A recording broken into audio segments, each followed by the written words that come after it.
qarshii 50 durbummaa ishee kennitee anaan jeeqxi. Miidhagina mobaayila keessaniitiif hedduu kan yaaddoftanii yoo ta'e appilikeeshinii kana fayyadamaa. Suuraa kanarratti argaa akkuma jirtan wallpaperii fi home screenii mobaayila keessanii otuu bilbila keessan fayyadamtanii fiixeesaa ifa adda addaa bareeduun kan isiniif bareechuu danda'u.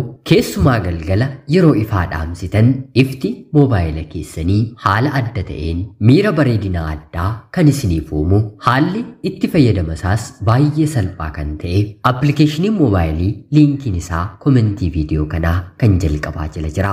Liinkii sana tuquun daawunlood gochuun itti fayyadamuu dandeessu. Ani maqaan kiyyaa Emmidiin jedhama. Godina Jimmaa aanaa Limmuu keessattiin dhaladhee guddadhe. Barnoota koos hanga kutaa 10ffaatti baradheera. Maatiin koo harka qalleeyyii yeroo ta'an haati koo immoo keessumaayyuu baay'ee dhukkubsattuudha. Ijoollummaa kootii kaasee mana keessa bakka haadha koo bu'een abbaa koofis obboloota koofis bishaan guureen qoraan falaxeen nyaata hojjedheen guyyaa tokko dadhabee otoo hin jedhiin hojjechaan guddadhe.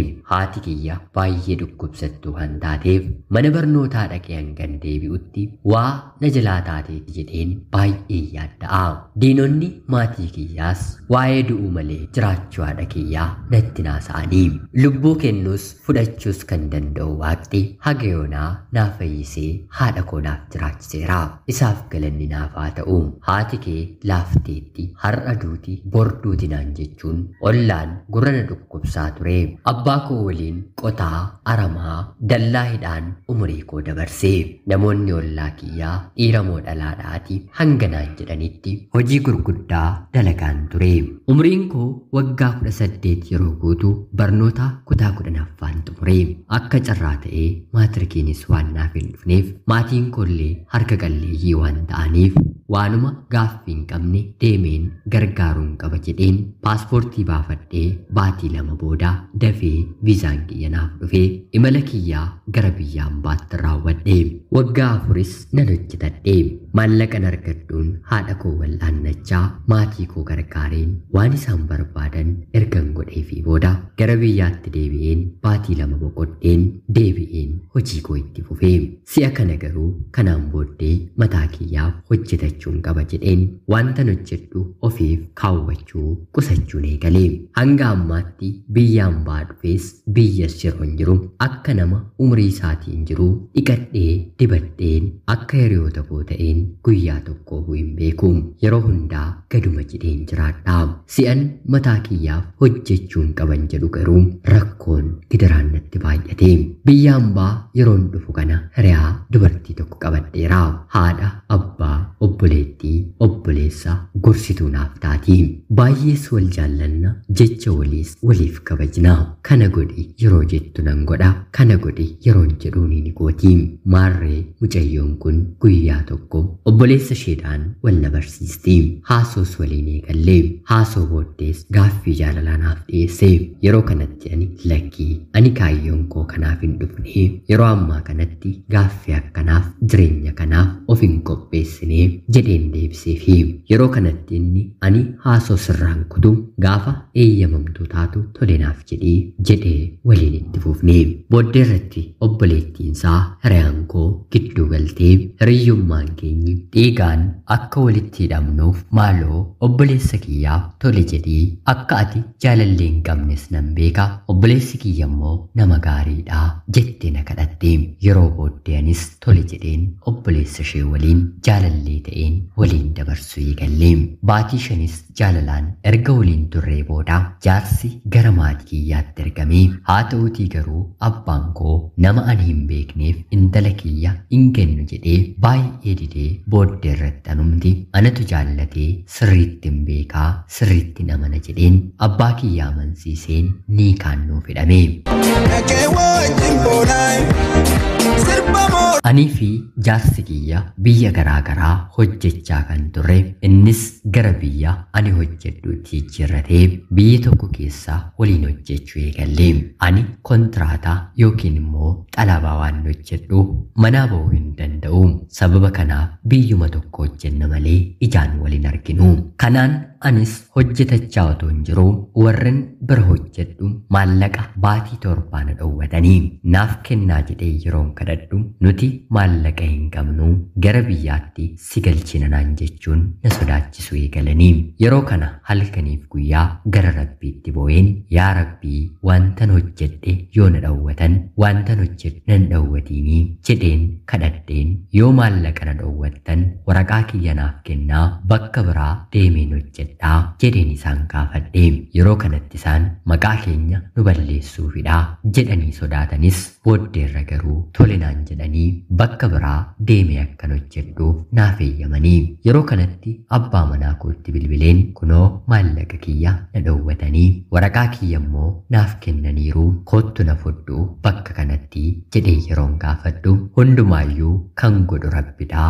jajjabaadhu jedhee natti dhiyoo kan jirtu obboleettii isaatti naaf himee konkolaataa qabattee bakka nani jirutti dhuftee na fuutee ishii fi hiriyoota ishee waliin jiraachuun eegalee baatii sadiis ergan jiraadhee booda obboleettiin isaa kuni waan tokko na gaafatti atii fi obboleessi kiyya haga yoomiitti halaala walirraa teessuun waliin ciisuu qabdu jettee na gaafatti yeroo kanaanitti akkamittiin jaarsa koo waliin ciisuu didaa waliin jiraachuu sin jibbaa haga waa of harkatti qabadhutti guutummaatti waliin jiraachuuf malee kan karoorsine jedhee yeroon deebisuu fi lakkii wanta yaadde qabdaa jettee anaa fi obboleessa ishee gidduu dubbii walitti buusuu kalaquu eegaltee guyyaa tokkos otoo ani hin beekiin otoo ani hin karoorsiin obboleessa ishee mana fiddee waliin akka ciisnu taasistee guyyaa lama waliin bullee kabaja kiyya abbaa manaa koof nan kenneefi edaa kaayyoon ishee obboleessa ishee waliin akkan ciisoo otoo hin taane kabaja kiyya dhabeen isheedhaan qixxee akkan ta'udha amma nu qixxaatteettaa akka durii ulfinni siif hin maluu jettee na ciguu yeroo eegaltu ani kabaja kiyya kan hin kenne abbaa manaa koo fi atii fi hiriyoonni kee na cigdani garuu karaa deemaa kan guyyaa tokko simbira bulee simbiraa ka'uu fi yoom kennes kan ittiin gammadu malee kanan itti gaabbu miti abbaa ilmaan koo kan boriitii jedheen deebisee fi yeroo kanarraatii kaasee obboleettiin ishee hiriyaa koo kan taate kuni nama otoo hin taane seexana natti taate dubbii waanuma hin jirre guyyaa guyyaatti obboleessa isheetti haasofti maalaa godhu jedheen yeroon isan kadhadhu amala obboleettii koo anatu beekaa ani ishiidhaan fuudheen waliin hin jiraadhu haati manaa kiyya siidhaa isheen waan barbaadde yaa dubbattu calli jedhiitii dalagaa kee dalagadhu jedhee na gorsee baatii 5 isaan bira yeroon guutu walii galeen jiraachuun dadhabee dallaalaa tokko bira deemeen naannoo biraatii hojii naa barbaadi jedheen rabbi ulfina haa kennuufiitii guyyaa 2 keessatti dalagaa naaf argee hojii kontiraata waggaa 2 mallatteesseen hojjechuu eegalee obboleessa ishee abbaa manaa koo waliin baay'ee walii gallaa inni nama baay'ee yaadu egeree yookiin immoo boriinsaa malee itti mul'annedha waa'ee borii malee waa'ee har'aa hin haasa'u ishiin garuu obboleettiinsaa ammallee gidduu keenya galtee ishiin nama biraa jaallatteetti ofumaa waliin akka tokko taataa gaa'illi kun diigamuu qabaa otoo si jaallatti ta'ee si biraa dhuftee hojjetti yoona deesseeyyuu daa'ima godhatteetti waan isheen hin jenne hin qabdu obboleessi ishee yookiin immoo abbaa manaa koo guyyaa tokko tokko cimaa ta'ee gara koo goree obboleettii isaa morma guyyaa tokko tokko immoo wanta isheen isa jette fidee anarratti hafuura baafata borii jaalala bultii kanaa yeroo yaadu yaadda'uun eegalee maatiin haati obboleettiin obboleessi jaalala gidduu seenuu yoo jalqaban egereen jaalala sanaa sodaachisaa akka ta'e seenaa hedduurraa nan dhagaa nan baradhaa kan koo kun baay'ee na sodaachisaa sanuu bultiin amma keessa jiru keessatti maatiin koo abbaan koo nan gargaaru rakkoon tokko yoo uumame situ keessa galinaan jedhee anatti as deebisaa isaan keessaa namni ani qabu abbaa manaa koo qofadha kan ani beeku obboleettiinsaa maatiinsaa hundumtuu faallaa kiyyaa jireenya kanatti deemuun baay'ee na sodaachisee shakkiis keessa kootti na uume meeriyoonni koo seenaa kiyya dhaggeeffattan yaada keessan naaf qoodaa waan kanatti guyyaa guyyaadhaan qoramaatiin jira ana obboleettii keessan MD Dubaay United Arab Emirates irraa ulfaadhaa nagayaatti galatoomaa Fiixeen yookiin immoo handaarri bilbila keessanii bifa suuraa argitanii kanaatti akka isiniif bareedu yoo barbaaddan wallpaperii yookiin immoo home screenii mobaayila keessanii suuraa qabdanii waliin bifa kanaan akka bareedu yoo feetan yeroo galgalaa'u ifaa dhaamsitan mobaayilli keessan bareedina addaa akka godhatu yoo feetan appilikeeshinii kanatti kan gitu hin jiru. Anis itti fayyadamaan jira. Liinkiinsaa komentii viidiyoo kanaa kan jalqabaa jala jira. Akka tasaa ta'ee iskiriinii mobaayila keessanillee cabaa yoo ta'e appilikeeshinii kana yeroo fayyadamtan haga kanaatti hin beeksisu. Liinkii kana tuqaatii daawunlood godhaa ammuma itti fayyadamaa. Yoo shamaa akkam jirtu kabajamtootaaf hordoftoota qophii Oromiyaa 24. Nagaaf jaalalli tokkummaan bakka jirtan hundaatti hunda keessaniif haa ta'u jechaa guyyaa har'aallee seenaa obboleettiin keenya nuuf ergite isiniif dubbiseen hin ga'a. Akkasin irraa barattaniif hubannoo cimaa ta'e tokko irraa argattan homaa shakkii tokkollee hin qabu. Obboleettii keenya seenaa kee kana nuuf qooduu keetiif guddaa galatoomi jechaa kabajamtootaaf hordoftoonni qophii Oromiyaa 24 seenaa ishee dhaggeeffattan yaada keessan komentii jalatti qoodaafi jechaa qophiin guyyaa har'aaf isiniif qabaddeen dhiyaadhe kanuma fakkaatti.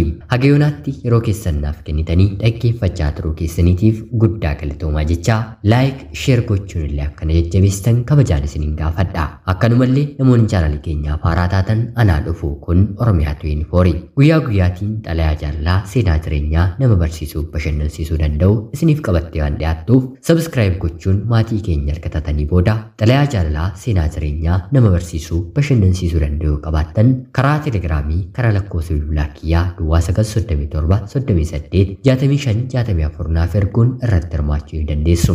Qopheessuuf qindeessuun isin waliin kanan ture ani gammachiista shoomeeti. Seenaa gara biraatiin hanga walitti deebinutti bakka jirtan maraan turtii gaarii isiniif hawwaa horaa bulaa.